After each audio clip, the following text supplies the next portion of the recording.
bagaimana nih kabarnya?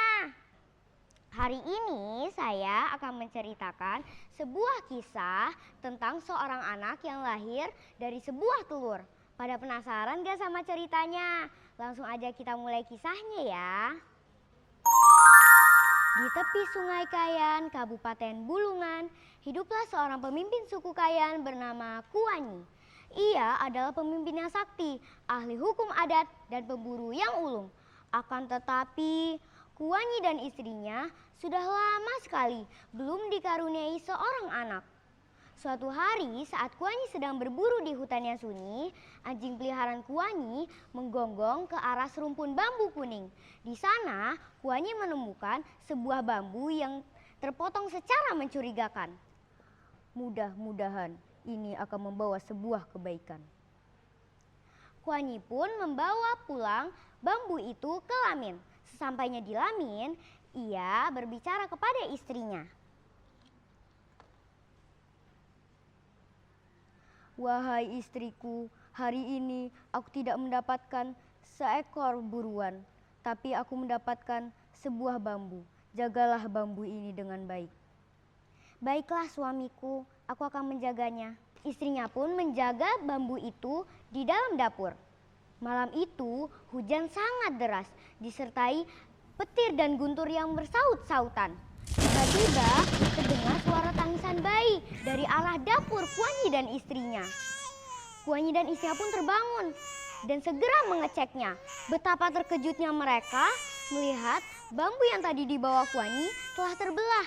Di dalamnya ada seorang bayi laki-laki. Anak ini lahir dari sebuah bambu.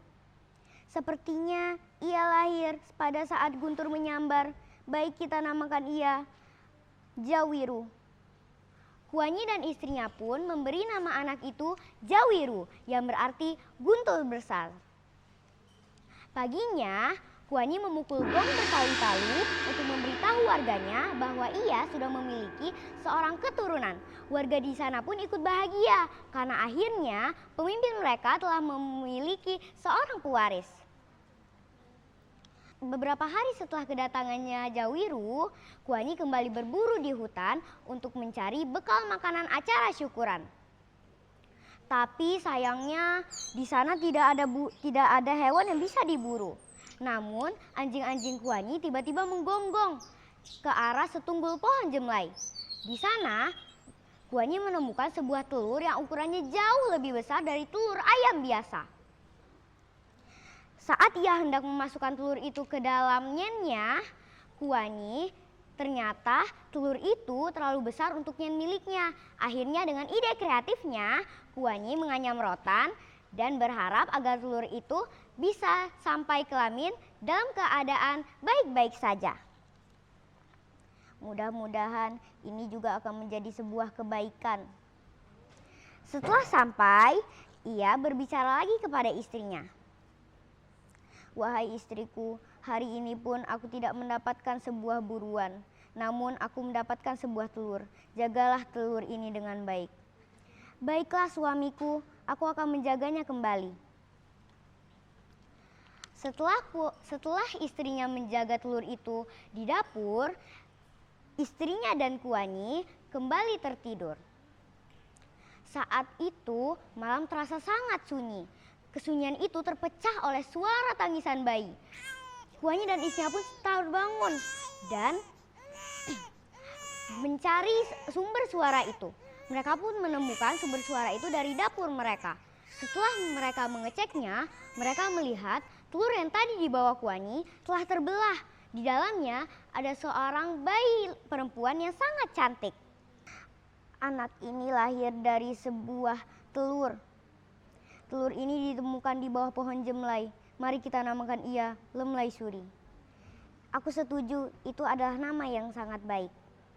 Akhirnya, anak perempuan itu dinamai Lemlaisuri. Lemlaisuri berasal dari tempat ia ditemukan, yaitu di bawah pohon jemlai.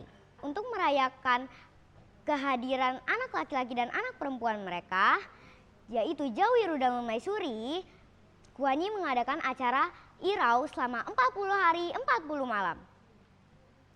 Tahun berganti tahun.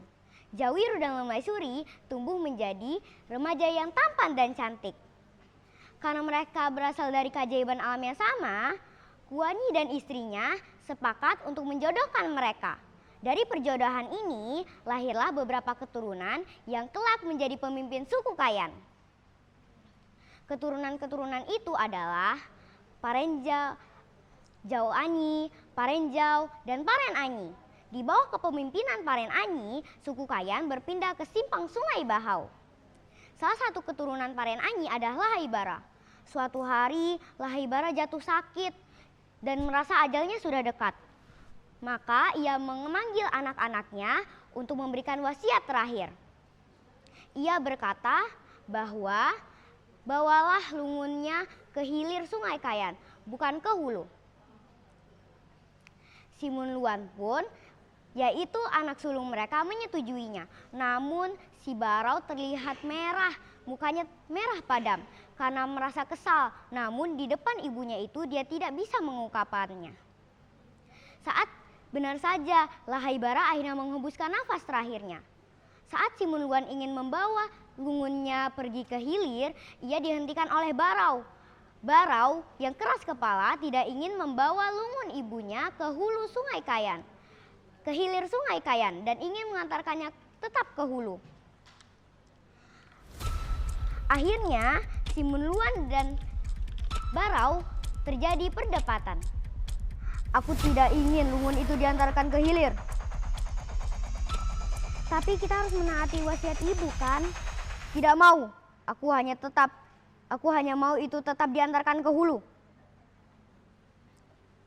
Barau yang kesal akhirnya menyembunyikan semua perahu berharap Simunluan tidak berhasil ke hilir. Namun dengan ketaatan dan tekad yang kuat, Simunluan dan para pengikutnya nekat menyeberang Sungai Kayan sambil membawa lungun itu. Tanpa sadar, dayung yang dibawa Simunluan telah membelah tanah. Tanah yang terbelah itu hanyut dan dinamakan Busang Mayun. Disitulah Simunluan dan para pengikutnya tinggal. Tak lama kemudian, hasil pertanian semakin melimpah dan warga di sana semakin bahagia. Terima kasih, itulah cerita tentang reinkarnasi Putri Lemaisuri. Moral yang bisa kita ambil dari kisah ini adalah apa yang orang tua kita katakan itu adalah selalu yang terbaik. Maka taatilah hal apa yang dia katakan, maka kita akan mendapatkan sebuah kebaikan.